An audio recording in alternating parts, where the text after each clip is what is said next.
আসসালামু আলাইকুম, সবাই কেমন আছেন? আজ নিজেকে অনেক অসহায় লাগছে। হাজবেন্ড পাশে না থাকলে সে নারীই জানে কত কষ্ট। এদিকে কিচেনে ঢুকলাম, ঢুকে দেখে গ্যাস নেই। আমি ঘুম থেকে দেরি করে উঠি, আমার হাজবেন্ড আমাকে ডাকে না, সে অফিসে চলে গেছে। আমি একটুও টের পাইনি। এদিকে যে আপা আমার বাসায় কাজ করে সে আপাও আসবে না, সে আবার বাসায় মিস্ত্রি কাজ করতেছে বলে গেছিল, আর আমি চুলা ধরাতে পারি না, বাধ্য হয়ে চুলা ধরালাম অনেক কষ্ট করে। আমার খাওয়া নিয়ে তো চিন্তা নেই, আমি রোজা আছি, ছেলে মেয়েকে তো খেতে দিতে হবে। এদিকে খুব কষ্ট করে চুলাটা ধরালাম, তারপরে রান্না শুরু করে দিলাম। এদিকে আমার হাতটা পুড়িয়ে ফেলছি। কারেন্টের চুলাটাও সমস্যা, প্লাগে কি জানি একটা হয়েছে। বিপদ যখন আসে চারিপাশ থেকে আসে। তারপরে আমাকে বাহিরে দেখে আমার হাজব্যান্ড বলছে, কি ব্যাপার, তুমি এখানে কেন, চুলায় কেন?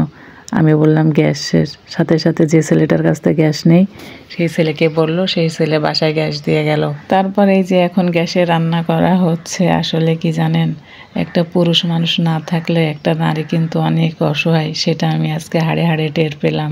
যার হাজব্যান্ড নেই সেই মহিলাই জানে কত কষ্ট, কত যন্ত্রণা, কত অশান্তি করি, কত ঝগড়া করি হাজব্যান্ডের সাথে আমরা প্রতিনিয়ত। আসলে দাঁত থাকতে দাঁতের মর্ম দিতে আমরা জানি না।